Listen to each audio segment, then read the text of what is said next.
Siapa yang sebenarnya menentukan kapan kita dianggap terlambat dalam hidup? Pertanyaan ini terdengar sederhana, tapi anehnya, semakin kita dewasa, semakin sering pertanyaan ini muncul. Bukan karena kita tidak bergerak, tapi karena kita mulai merasa tidak berada di tempat yang seharusnya. Merasa tertinggal sering kita anggap sebagai kegagalan pribadi. Seolah ada yang salah dengan diri kita sendiri. Seolah kita kurang cepat, kurang ambisi, dan kurang berani. Padahal, perasaan tertinggal bukanlah masalah individu semata.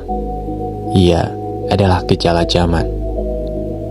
Dalam filsafat, waktu tidak hanya dipahami sebagai sesuatu yang diukur oleh jam.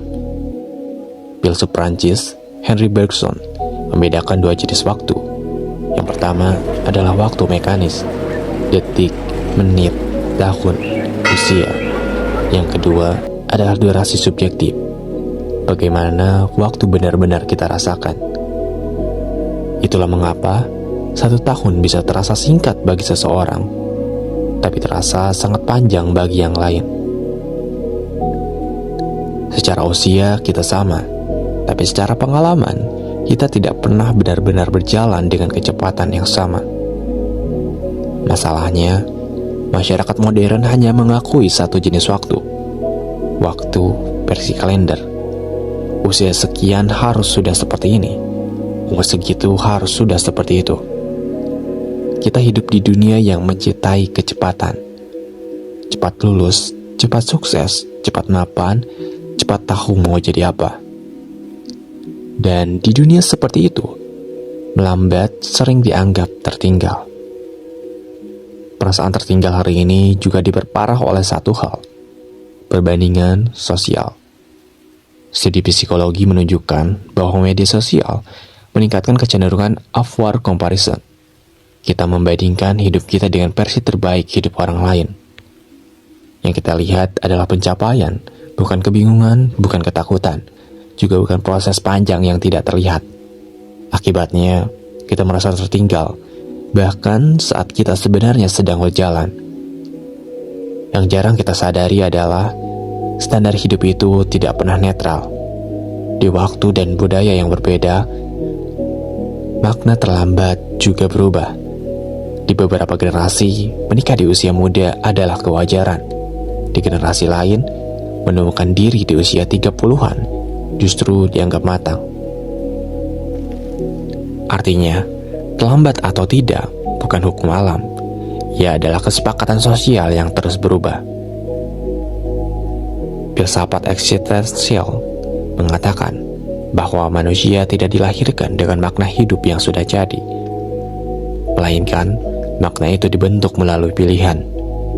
Masalahnya, banyak dari kita membuat pilihan bukan karena kesadaran, tapi karena tekanan. Tekanan untuk tidak tertinggal, tekanan untuk tidak berbeda, tekanan untuk terlihat baik-baik saja. Dan disitulah konflik itu muncul. Kita ingin hidup otentik, tapi takut dianggap gagal. Kita ingin bebas, tapi juga ingin diakui. Kita ingin bergerak pelan, tapi takut dibilang kalah. Bukan karena kita lemah, tapi karena kita hidup di antara keinginan dan ekspektasi. Merasa tertinggal tidak selalu berarti kita benar-benar tertinggal. Seringkali, yang tertinggal hanyalah perasaan kita terhadap standar yang bukan milik kita. Dan perasaan itu terasa nyata, meskipun dasarnya rapuh. Banyak kehidupan tidak berjalan lurus. Ada yang menemukan arah lebih awal, ada yang tersesat cukup lama, ada yang berhenti, lalu berjalan lagi. Hidup itu bukan grafik yang naik secara terus-menerus. Ia akan naik, dia akan turun. Dan terlambat di satu hal tidak berarti gagal di seluruh hidup.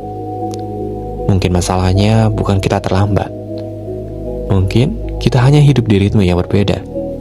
Dan mungkin pertanyaan yang lebih jujur bukan aku tertinggal atau tidak, tapi untuk hidup siapa aku sedang terburu-buru. Episode ketiga Ruang Pikir kali ini tidak hadir untuk memberi jawaban. Ia hanya ingin membuka ruang bagi pertanyaan-pertanyaan yang sering kita pendam sendiri.